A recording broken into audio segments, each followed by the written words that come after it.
Welcome to Sports Tonight Live presents The Cage. We've got a really, really good show for you today. We're going to talk all about Cage Warriors today. They've got a big middleweight tournament coming up. They've been all over the world kicking off their season. They've got lots and lots of really, really good stuff coming on. My guest today, my partner in crime as always, Mr. 48, Brad Wharton. How you doing, Brad? All the best for seeing you. Yeah, all the better. And a really good friend of mine, Jack Mason. You're taking part of the Cage Warriors middleweight tournament. Yep. Really, really glad you're here today. Really appreciate you having me on, Brett. Absolutely, yeah. We've got tons of stuff to cover. We've got all the fallout from Diaz this week we're going to talk about later. We've got stuff to talk all about you, Jack, and what you're doing to prepare for this middleweight tournament, some of the contestants, some of the other stuff that's coming up. Yep. Also, new this week, we've got our own Twitter account now. Our Twitter is @TheCageSTL, so all our news can be found there. We'll be running some contests in the future. I had a contest this week on Twitter, and I'll be announcing the winner of that contest later. That was for 2 tickets to the upcoming Cage Warriors show in London. We're going to have another contest next week, so make sure you follow us @TheCageSTL. So, Jack, you know, we're really, really looking forward to seeing you take part in this tournament. Cage Warriors is doing some amazing things. You know, what are your thoughts? How did you get involved in this tournament, and what are your thoughts on the whole thing coming up? Yeah, I mean, I signed with Cage Warriors, I think, end of last year. They do some fantastic things, and this tournament is one of them. Really excited to be part of it. We saw last Saturday the first bouts of the first quarterfinal bouts. Yeah, they were really good. Training partner of mine, Victor Cheng, was victorious. I didn't realize as well. You guys trained together. Really? Yeah, well, we not so much, but maybe 5-6 times a year. Yeah. We been training on and off for about 4 or 5 years. So. Outstanding. So what's going to happen if when it comes down to the two of you? Well, we wouldn't be in the tournament if we weren't going to fight each other. So yeah. this, we're not close friends or close training partners. We're good friends and stuff, but yeah. It's just business, isn't it? Exactly. Yeah. No, I think that's going to be a really, really good fight to watch. Yeah. All sorts of really cool stuff. So we're going to talk a little bit more about that. We're also going to talk to John Gooden, one of the commentators, sits cage side, calls all the action for Cage Warriors. But first, let's look at a promo. Here's some of the things that Cage Warriors have been doing up to this point.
Outstanding. That trailer is so good. Cage Warriors is doing a lot of the right stuff. I think a lot of smaller promotions in the UK could learn an awful lot about what Cage Warriors is doing. Yeah, they're one of the most professional shows out there, without a doubt. Yeah. Well, I've been on the road with Cage Warriors, and yeah, absolutely down to a T. They take care of the fighters really, really well. Take care of all the details as crew and backstage and in front of the house. Yeah, Cage Warriors is doing a lot of things right. They really get it right in all aspects as well. I mean, from the pace of the fights on the evening, the live event presentation, to the presentation for everyone watching at home. They cover all bases, and like you say, a lot of promotions in the UK could learn from that. Absolutely. And speaking of doing a lot of things right, we've got John Gooden on the wall. John, how are you? I'm all right, Brett. How are you? Yeah, really, really good. Thanks for joining us again via our digital wall. We got to get you in the studio soon. Yeah, I'd love to. I hope you're treating Jack well. He's got a pretty big gig on the weekend. Yeah, well, he threatened to beat me up if I didn't treat him nice, so, you know. So you've just come back from a big event with Cage Warriors overseas. Tell us a bit about that. Oh, it was fantastic. It was a little surreal, but the venue was amazing. Everyone was treated so well. Graham and Pat sorted out the best hotel for us. Had a really good spa there as well for the fighters, so they were able to get cut the weight and get looked after, probably on a level that they're probably not used to. So that was good. And then the fight card, I mean, you guys are going to see it tonight on Sky Sports 3, 10:30. Just a jammy little plug there. It was really great. If you didn't catch it on MMA Junkie, then give it a look, because there was some really good technical bouts there. A nice little knockout as well, which it would be interesting to get Jack's view on that. But yeah, I mean, all the way through, I think there were some surprising results, but I won't give away too much. And the first round of the middleweight tournament, Jack, your buddy came out well, didn't he? Victor? Yeah, Victor looked impressive. You know, it looked another level to Matt Goebel. Yeah. And yeah, I think, you know, I said it in a few interviews. I think Victor's going to be on his side of the bracket. Is going to be in the final without a doubt. Yeah. Yeah. Yeah, I think you're right. I think I've called Victor a couple times, and have had the pleasure of sitting cage side watching him. And yeah, he's got a lot of the right tools. Yeah, he's got an impressive pace, and he's I don't think he's weak in any area. So yeah, good. There was a bit of urgency about Victor as well, given his last visit to the Middle East. There was something, but just in his eyes, he just looked so determined, and no one was going to run through him the other weekend. Absolutely no way he was going to be stopped. So, you know, I think that he had something to prove, and he certainly did. But that guy's got bundles of experience. He hasn't come out of nowhere. He's been around the circuit for a long time. Yeah. As has most of the guys on this middleweight tournament. It's a really high level tournament.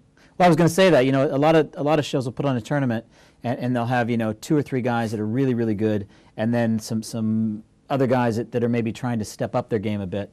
But I mean, I think in this tournament, as you look at each and every name, I look at each of those and I think, yeah, he could win it. Yeah, he could win it. Yeah, he could win it. I mean, it's 8 guys that are just, I mean, they're at the top of the game, aren't they? Yeah, sure. I mean, I think Fakel Hassin was perhaps a little bit of a wild card entry for me, but he's probably stamped his authority on the competition. So, I mean, the YouTube vids are out there, so I'm probably not giving away too much. But yeah, he made a pretty good account for himself. Yeah, yeah. And Jack, I mean, as you look across, you know, your company for this tournament, what are your thoughts? I thought Fakel looked very impressive. I actually thought when he got taken down by Gareth that he was only going to go one way.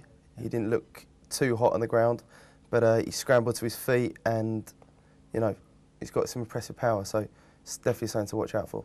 Yeah, absolutely, absolutely. So when they called you and asked you about this tournament, I mean, did they say, hey, we've got a middleweight tournament, we want you to be in it, or hey, we've got a middleweight tournament, and here are the guys we're thinking about? No, it was. I didn't know who was going to be part of it before I said yeah, but as soon as it was announced, I wanted to be part of it. So yeah, I'm glad to be. Yeah. So are we. I'm really looking forward to seeing your fight. So John, another. I mean, you've got 2 weekends on the trot. I mean, you know, we've worked several events together where we've got weekend on the trot, and it doesn't get any better than every Saturday you got a new event, isn't it? 3 weekends on the trot, pretty much. Yeah, I mean, it's great. This is kind of consumed me now this month, which is, you know, it's everyone's dream, I guess. It's the sport that I love, and I love calling the action. I'm just trying to do a good thing by the fighters and the guys that are hiring me. So, yeah, I mean, Ian Dean with his matchmaking and the rest of the team for the fluidity of the shows, and props have to go out to the production team as well, because they've got a pretty difficult job as well doing things overseas. They make it comfortable for Josh and I just to do what we like to do. So as much as it's heavy on the research, it's also a great opportunity and a pleasure to do. You know, seeing guys like Jack and other top level UK fighters get out there on the European scene, and you know, some of the guys from your neck of the woods, your original neck of the woods, Bret, coming over and testing their hand at some of what we've got to offer. I think for me, you know, you look at Cage Warriors card and you're seeing a card with international quality. When we're getting those European guys, you know, in the main event and co-main event, you know, I don't really want to give too much away, but the European guys look fantastic. on Saturday night. Obviously, as you say, guys coming over from America, the Brits making a big impact. It's an international event in our backyard, and I think that's awesome for UK MMA. Yeah. Brad, yeah. do you think I called it okay with the Scandinavian link when we were last on, saying that that's the hotbed? Yeah, I think you did. Yeah, I'll give you that. Okay, thank you. Yeah, no, really good things. Any other fights you're looking forward to specifically on Saturday, other than obviously the middleweight tournament? Anything else around the tournament that you're looking forward to? Yeah, there's a few guys. I've called fights for Ben Hajir, who's fighting Michael Jones, who again, both those guys, I know them well. Charlie Watts is someone from the MMA clinic who's coming up through the ranks. He's looking really good. The heavyweights will be good. That's, you know, they're a slower pace, but sometimes they can. You can't take me away from the old boxing days. There's always some anticipation around heavyweight fights. But I mean, and for me, Brad Wheeler, you know, he's trodden similar boards to what Jack has on some tough shows, taking fights that perhaps he shouldn't have done early in his career. I'm glad he's got his stuff together, and he's starting to make a really big impression in his weight category. And again, I'm just liking what he's doing, and be good to see what he comes up with next. Yeah, fantastic. Well, John, thanks for coming on. We're going to let you go. Before we let you go, how about one more plug? When can we watch the action from last weekend? You can watch the action for Cage Warriors Fight Night 3 on Sky Sports 3 tonight at 10:30. Outstanding. Thanks for coming on, pal. We'll see you again soon. Thanks a lot. Cheers, Brett. Thanks, Cheers. guys. Bye, guys. Yeah, so it's all happening in Cage Warriors, isn't it? I mean, tell me a little bit, Jack, about your preparation for, I mean, obviously you're not training with Victor for this, are you? No, I've not been training with Victor for it, but some of my teammates have. Only a couple of weeks ago, but I had one of Victor's teammates over to train with the Tsunami guys, Bassam Youssef. He's fighting in UFC in a few weeks, I think, about 7 weeks. But yeah, training's gone really well. Been training for about 10 weeks. Very hard for this. Tsunami's another powerhouse gym, isn't it? I mean, I mean, John and I mean, UFC vets and I mean, yeah, we've got a fantastic team. You know, with the likes of like Warren Key, John, Tommy Maguire, Robbie Olivier, Luke Barnett. There's plenty of training partners I get to train with, and we all help each other out. It's a fantastic team. Really good. Yeah, I can't say enough nice things about Tsunami and things that are going on there. I mean, if you want to know how good the Tsunami guys are, Paul Daly got the Maguire brothers in to train his grappling with them, and that to me speaks volumes. Well, we're going to talk about grappling and Gypsy Jiu-Jitsu when we come back from the break. So stay tuned. We'll come back, have a bit more with Jack Mason, talk a bit about his training regime, and more Cage Warriors right here on Sports Tonight Live presents The Cage.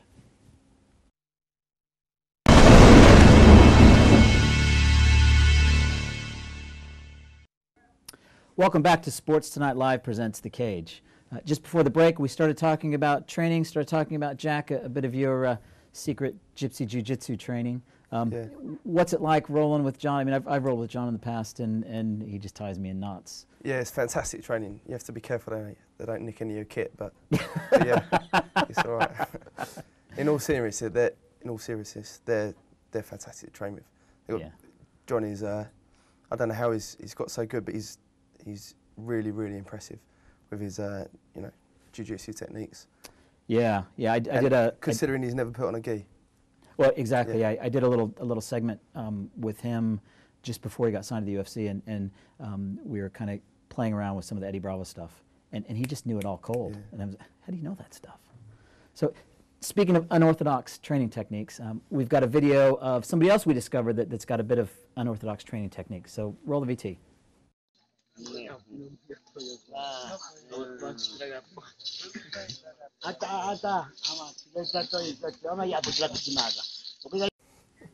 So even Anderson Silva goes elsewhere to find his wrestling techniques. Jack, I just want to thank you so much for coming on the show today. All the best for this upcoming tournament. We're really supporting you. Really looking forward to just seeing you. Thank you very much. Belt. Outstanding. Great to be here, So I mean, this week has been full of ups and downs for MMA. We've had some big wins. We've had some big losses, haven't we, Brad? Yeah, it's a bit of a double whammy of bad news, really. Yeah, I think 2 days ago we got the news that Gary Goodridge, who's a UFC and Pride legend, has been diagnosed with pugilistic dementia, which is brain damage. And that was followed up yesterday by the even sadder news of Mike Bernardo, who's a K1 legend from the early days of K1, the 90s right through to the early 2000s. Sadly committed suicide. You know, he was a hero of mine for years. I got into kickboxing before I got into MMA. The guy was a K1 finalist. He's beaten Peter Arts, he's beaten Andy Hoog, been in some legendary bouts, and to hear news like that, it's just really saddening. The guy did a lot of good in the world. You know, he went preaching for many years, came back to K1 with all that, and sad situation really. But you know, may he rest in peace. Hopefully, he's he's found some peace now. Yeah, yeah. I mean, you know, you're right. It's kind of a ups and downs this week, but. You know, I myself doing research, and I'm sure as many other people across the world, his YouTube links have got to be burning up because you know I watched a bunch of his fights on YouTube, and what a legend! I mean, he was just phenomenal. I mean, if anyone wants to look out for some great fights, 96 K1 GP finals, cracking Mike Bernardo fights. Yeah, yeah, fantastic. So yeah, Mike Bernardo will be missed. So onwards and upwards, hey? Yeah, absolutely. So just one more time, we do now have our own Twitter account. At The Cage STL on Twitter, so make sure you follow us. We've got all sorts of contests we're going to be running in the coming weeks. We're going to run those all through Twitter. Speaking of, we did have a contest this last week, and I actually ran it through my own Twitter account. And the question I asked was, what are all of the initials of all of the guys involved in the middleweight tournament of Cage Warriors? And I was flooded with responses. Aaron Gunningham, you've won the ticket, so congratulations, buddy. Get in touch, and we'll get those tickets off to you. Next week, our contest is going to be for our Irish fans, and I've got not only tickets, but I've got a VIP experience to another MMA event, Cage Contender in Ireland. On that day, you'll come to the event, you'll be greeted by me, you'll sit cage side with me all night, we'll go to the after party, and we'll hang out. It should be a really, really good time. I'll forward more information via Twitter, so make sure you follow us at The Cage STL. So, Brad, we've got some other things to talk about this week. My old buddy Nick Diaz, still one of my favorite fighters of all time, but he had a bit of bother this week, didn't he? He did indeed. Yeah, obviously, you know, we were talking about the Nick Diaz Carlos Condit rematch last week. Not going to happen anymore. Drug test came back from the last UFC, and Nick Diaz obviously tested positive for marijuana. Yeah. So he's awaiting a hearing. There's actually a good chance he might not be suspended. There's some kind of technicalities with when he maybe used the marijuana. Obviously, Nick Diaz has a medical marijuana card, which makes it legal for him to use the drug in his home state. But the technicalities of when it was in his system and you know when he took the drug test, that's obviously going to cause a bit of a problem with the licensing commission. So he should have a hearing in the next 3 months, and then we'll know if he's suspended or not. If he is suspended, it's going to be 12 months because it's not a first offence, and obviously that's going to really put a dent in his UFC career. Yeah, yeah. Jack, what do you think about, I mean, obviously drug testing, I mean, we've got blood testing on some shows here in the UK, Cage Warriors and some other promotions. I mean, what do you think when you see something like this? Pisses me off a bit because I think, you know, if you get the opportunity to do something you love for a living, you know, not many people get that, and to earn a really good living off it as well. Yeah. If you want to jeopardise it, you know, to smoke weed, then I don't think it's on. Yeah, yeah. No, fair enough. I think that's a fair comment. I mean, people are discussing, you know, the rights and wrongs of it, but to me, that's not an issue. You know, marijuana use is legal in the state that he was fighting in, so he shouldn't have had it in his system legally. But to me, it's a case of, look, it's on the banned substance list. Don't take it. Don't take steroids. Don't take Class A drugs. Don't smoke marijuana. You know, he's in the UFC making millions of dollars potentially. Why throw it all away? Yeah, yeah, I think you're right. Yeah, so we'll, I guess time will tell, and we'll see what happens next. Yeah. So let's move on to the official MMA Bay ranking, something that's near and dear to your heart, Brad. It is, yeah. I spend a lot of time every month writing these up on MMA Bay. They go up on the 1st of the month, so if anyone wants to check out mmabay.co.uk on the 1st of every month, they'll see not just these rankings, but a whole breakdown of everyone and what they're doing there. So, yeah, obviously number 1 at middleweight, Anderson Silva. I don't think anyone's going to dispute that at all. Possibly the best pound-for-pound fighter in the world. Jack, any of these guys on your hit list? All of them? Yeah, all of them, but not right now. Yeah. Maybe in the future. Yeah. I think personally Hector Lombard should be higher, maybe. Do you? Yeah, I mean, Hector Lombard's a guy we have a lot of discussion about every month. The only reason he is where he is at the moment is, you've got guys like Vitor Belfort and Mark Munoz and Michael Bisping who've been doing really well. And the thing with Hector Lombard is he's not fighting other ranked fighters. That's the thing. If he was signed maybe to UFC and had the opportunity to fight those guys, then I mean, I'd take Hector Lombard over Belfort, Munoz, maybe even Bisping as well. But the fact is he's not fighting guys in the top 10, so it's tough to keep him up there. I mean, he's on an unprecedented winning streak, but until he's fighting the top tier of guys, it's tough to rank him any higher than that, I think. Yeah. I mean, it's clear you put an awful lot of work, and I look at these rankings through all the weight classes every month, and you do a fantastic job here on MMA Bay putting all this stuff together. So those of us who don't have the talent to do the research, we can just bite off yours. So yeah, really, really good job on these. Yeah, it's a labour of love. 8 weight divisions, 10 in each weight division, and the pound for pound rankings as well. So it's a good read on the first of every month. Yeah, and so how do you compare? I mean, for instance, so Chael's number 2, Mike's number 5. I mean, what's the criteria that you use to come up with your rankings? It's tough because the thing about rankings is there's no correct way of doing it. Unless everybody fights everybody else on the same day, you can't do it, 100% correct. What we try and do really is look at recent results, and it was a close fight, yes, but Chael Sonnen just beat Michael Bisping, so he's going to be up there at number 2. Belfort just had a big win. Bisping is coming off a loss, so that's why he's above Michael Bisping at the moment. It's not necessarily a case of who we think is better. As I say, for me, Hector Lombard, top 5 in who I think the best fighter is in that division, but we try and base it as much as possible on their most recent couple of fights. Yeah. So we're looking at middleweights here. Let's take Bisping out of the equation because he's on this list. So with the exception of Bisping, who's the best British middleweight at the moment? I think it's a tough one. I think I'm up there, but I don't think at the moment, I don't think I'm best middleweight in the UK, but I don't. It's a real tough one actually. Yeah. I think maybe John Phillips, Tom Watson at the moment based on their records. Yeah. You've got Jack Marshman coming up as well. Yeah. I think Jack Marshman's got a lot more to do to be up in the top 5. I think, but yeah, I mean, Jack's a guy who's coming through. He's yet to have a really big fight that's going to put him up there in the top 5 or even top 10 UK middleweights. Yeah. But he's got the opportunity fighting Tom Watson. A win over Tom is going to put him right up in the top 5 UK middleweights. I think that's a big test. Yeah, very. Yeah. So all the fights that you've been to, that you've been in, that you've sat cage side, that you've cornered. Yeah. Top 2 or 3 fights of all time that you've seen. I think for atmosphere, I think Rob Broughton versus James Thompson. Yeah. I don't know if either of you guys were there, but the Wembley Arena went absolutely crazy. Yeah. When Rob Broughton turned the tables. Yeah. That was a massive fight, and I think Anderson Silva versus Lee Murray. That was a fantastic fight. I was there for that as well. Yeah. That's a good shout actually. Yeah. So yeah, just the fights stick out in my mind. The big shows at Wembley. Yeah. Brad, what do you think? Speaking of Jack Marshman, actually, his fight at Bama, I forget the guy's name who he fought, but when he won his middleweight title, it's really annoying me now that I can't remember the guy's name that he fought. But Carl Noon. Carl Noon, that's the one, yeah. Huge middleweight, and all in his upper body as well. And he took Jack down, pounded on him for 2 rounds, and Jack made one of the most incredible comebacks I've ever seen. I interviewed him straight after that fight. He was an absolute mess, but I don't think I've ever seen anyone so happy in my life. Yeah.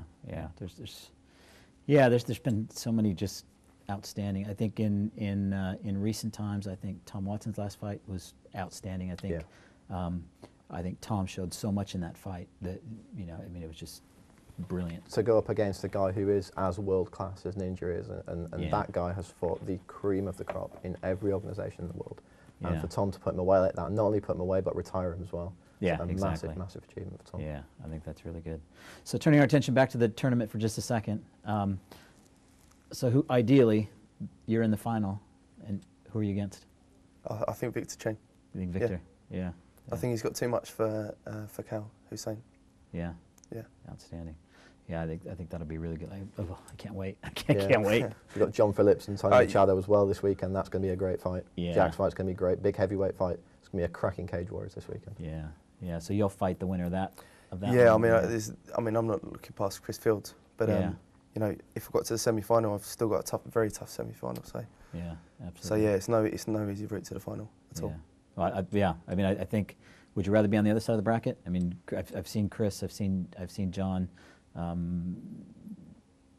I think they're a bunch of tough guys. Yeah, personally, I think I've got the harder side of the bracket. But you know, if you're going to be champion, you've got to beat who's in front of you. So yeah, that's a great attitude to have, really. I mean, what's the point taking the easy route? You're going to have to fight the toughest guy anyway. So yeah, might as well get it over and done with early.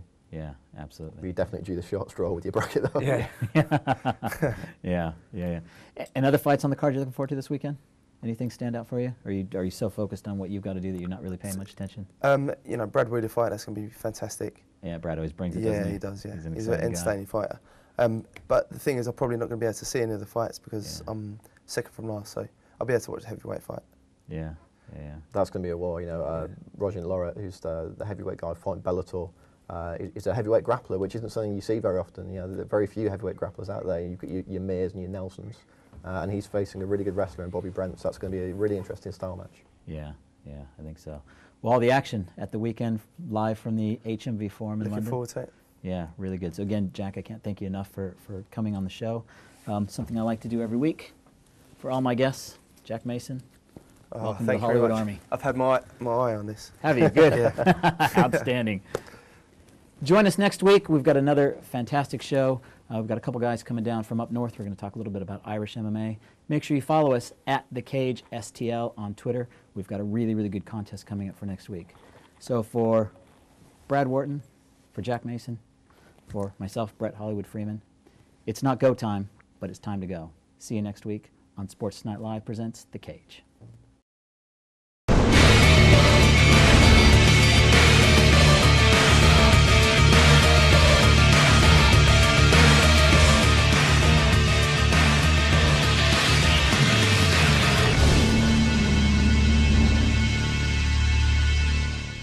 Stay ahead of the game with Sports Tonight Live. Don't miss a thing. Subscribe to our YouTube channel.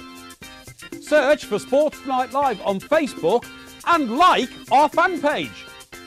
Follow Sports Tonight TV on Twitter and tweet us your thoughts and opinions. Sports Tonight Live, it's the platform for the fans.